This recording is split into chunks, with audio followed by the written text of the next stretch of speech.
Hello friends, welcome again to my channel. It's me Varsha here and today we will read about the third chapter of class 11th biology. Name of this chapter is plant kingdom. Okay.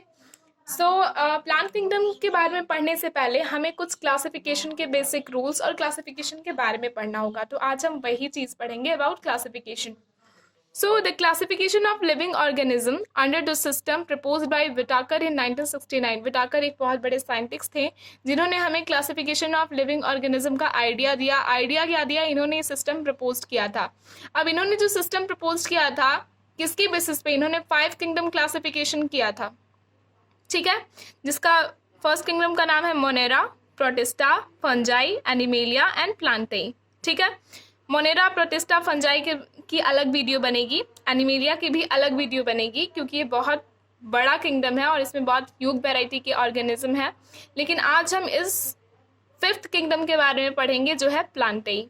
ठीक है, plant kingdom has changed over time. Fungi and members of Monera and Protista having cell wall have now been excluded from Plantae. To earlier classification placed them in same kingdom. Plant kingdom जो है ना, time by time जैसे जैसे इंसान increase किया, जैसे उनकी दिमाग इंक्रीज किया, वैसे ही क्या हुआ कि प्लांट किंगडम जो फॉर्मेशन है इसकी होती गई ना, इसमें भी टाइम टू टाइम चेंज आता गया। ठीक है, पहले जो थे फंजाई, मोनेरा और प्रोटिस्टा, तीनों किंगडम्स के मेंबर्स जिनके अंदर सेल वॉल होते थे वो इसमें आते थे क्योंकि प्लांट में सेल वॉल होते हैं इसके बेसिस पे। लेकिन अब इन्हें एक्सक्लूडेड कर दिया गया है क्योंकि इनकी और सारी फीचर्स प्लांट से नहीं मिलती। ठीक है, एक चीज यहाँ पे नोट करने लायक है, आप इसे कहीं भी नोट करो, कॉपी में करो या दिमाग में करो, लेकिन कर जरूर लेना बिकॉज ये बहुत इंपॉर्टेंट है कि cyanobacteria are not algae in reality. ये नीट में भी बहुत बार ये क्वेश्चन पूछा जा चुका है, कॉम्पिटेटिव एग्जाम्स में पूछे या फिर आपके स्कूल के एग्जाम में पूछे, ये बहुत इंपॉर्टेंट है। Cyanobacteria are not algae in reality. तो फिर ये क्या है आगे देखेंगे। Kingdom Plantae include algae, bryophytes, pteridophytes, gymnosperm and angiosperm. ठीक है, अब ये तो क्या हो गए, किंगडम हो गए, और ये हो गए इनके फाइलम्स। ठीक है, अब earliest system of classification used only gross superficial morphological characters such as habitat, color, number and shapes of leaf। ठीक है, पहले के जो क्लासिफिकेशन सिस्टम्स होते थे वो माइक्रोस्कोपिक नहीं होते थे, माक्रोस्कोपिक होते थे। मीन्स उसमें जो था ना वो मॉर्फोलॉजिकल कैरेक्टर को लिया जाता था। अब मॉर्फोलॉजिकल कैरेक्टर क्या है, वैसे कैरेक्टर जो ऊपर से ही दिखाई देते हैं, यानी कि प्लांट्स में कितने स्टार्टिंग में लीव्स हैं, फिर उनके ब्रांचेस के बारे में, उनकी रूट कैसे हैं, टैप रूट है या मतलब जिस टाइप के भी रूट हैं, उनके लीव्स के डिजाइन क्या है, उनके फ्लावर्स कैसे हैं, फ्रूट्स कैसे हैं, मतलब उनके ऊपरी स्ट्रक्चर, ठीक है, उनके ऊपरी ढांचा के बारे में। अब उनके हैबिटेट के बारे में कि ये कौन से एटमॉस्फेयर में कैसे जगह पे सर्वाइव करते हैं, उनके कलर के बारे में, उनके क्रोमोसोम्स नंबर के बारे में, शेप्स के बारे में, लीव्स के बारे में। ठीक है, मतलब morphological character. They were based mainly on vegetative characters और on the androecium structure system given by Linnaeus. ठीक है, वेजिटेटिव कैरेक्टर्स पे और एंडोरीसियम स्ट्रक्चर पे ये बेसिस होते थे।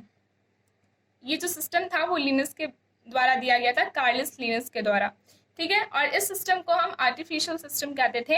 They separated the closely related species since they were based on few characteristics. ठीक है, ये आर्टिफिशियल सिस्टम जो था वो सेपरेटेड किया जाता था क्लोजली रिलेटेड स्पीसीज के बेसिस पे, जिनका कुछ कैरेक्टरिस्टिक्स जो होता था वो मैच होता था। The artificial system gives equal weightage to vegetative and sexual characteristics, but we know that vegetative characters are easily affected by environment। ठीक है, आर्टिफिशियल सिस्टम में क्या होता था ना कि वेजिटेटिव और सेक्सुअल कैरेक्टर दोनों को इक्वल वेटेज दिया गया था, लेकिन हम जानते हैं कि वेजिटेटिव कैरेक्टर्स जो होते हैं वो बहुत जल्दी क्या हो जाते हैं, एनवायरमेंट में इफेक्टेड हो जाते हैं, इसलिए इसे उतनी वैल्यू नहीं दी गई क्योंकि थोड़ा सा भी कुछ होता था ना ऊंच नीच प्रॉब्लम, बस इनका पूरा फीचर ही चेंज हो जाता था।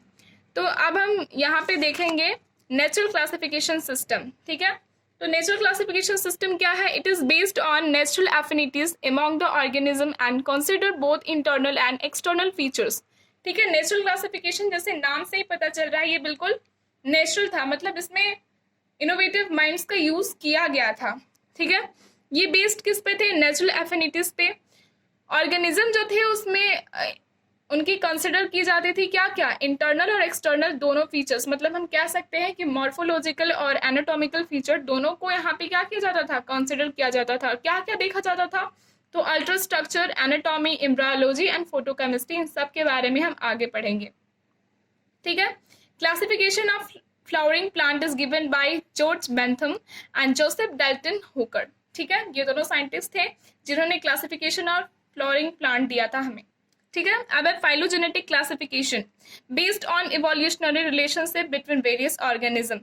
इसमें क्या होता था ना कि फाइलोजेनेटिक क्लासिफिकेशन किस पे बेस्ड होते थे, इवोल्यूशनरी रिलेशनशिप की आखिर ये प्लांट आया किससे, कौन से स्पीसीज से मिलता है, कौन से जेनरा में जा सकता है, ये मतलब इनमें इनके कह सकते हैं ना कि एंसेस्टर्स को देखा जाता था। अब हम कह सकते हैं परदादा परदादी, नो वे, केवल एंसेस्टर्स है। Organism belong to same taxa have common ancestor, ये भी एक फैक्ट पॉइंट है, दिमाग में नोट कर लीजिए इसे कि अगर ऑर्गेनिज्म सेम टेक्सा यानी सेम ग्रुप के हैं तो उनके एंसेस्टर यानी उनके पूर्वज भी एक ही होंगे। अब है न्यूमेरिकल टेक्सोनोमी। अब इसमें क्या था ना कि ऑर्गेनिज्म का क्लासिफिकेशन होता था न्यूमेरिकल वैल्यूज पे। ठीक है, particular character in the form of number and codes, इसमें नंबर और कोड्स के फॉर्म में इनका क्लासिफिकेशन होता था जिसमें एक साथ 100 से भी ज्यादा कैरेक्टर्स को हम देख पाते थे। तो ये काफी अच्छी चीज थी। अब न्यूमेरिकल टेक्सोनोमी क्या है ये आप डिटेल में अगर जानना चाहते हैं तो कमेंट करना, मैं इसके लिए एक अलग से वीडियो बनाऊंगी क्योंकि ये बहुत कंफ्यूजिंग चीज है। अब है cytotaxonomy based on cytological information like chromosome number, structure, behaviour and chemotaxonomy. अब साइटोटेक्सोनोमी क्या है, ये साइटोलॉजिकल इंफॉर्मेशन रखता है। ठीक है, साइटोलॉजिकल इंफॉर्मेशन क्या मतलब, सेल के अंदर क्या क्या है, क्रोमोसोम नंबर्स को ये देखता है, सेल के स्ट्रक्चर को, या क्रोमोसोम के स्ट्रक्चर तो सेम ही होते हैं, सेल के स्ट्रक्चर को देखता है, उनके बिहेवियर को देखता है और केमोटेक्सोनोमी को देखता है। अब केमोटेक्सोनोमी क्या है, chemotaxonomy use in the chemical constituents for the plant to resolve confusion are also used in taxonomy this day. Chemotaxonomy जो है ना ये एक ऐसा प्रोसेस है जिसमें हम अगर कंफ्यूज हो जाते हैं कि ये प्लांट कौन से स्पीसीज का है तो उसको देखने के लिए हम कुछ केमिकल के यूज से जो है ना अपने कंफ्यूजन्स को क्लियर करते हैं। ठीक है, ये आज भी यूज किया जा रहा है ढेर सारे टेक्सोनोमिस्ट से। ओके बाय, अब मिलते हैं हम नेक्स्ट वीडियो में, तब तक के लिए टेक केयर।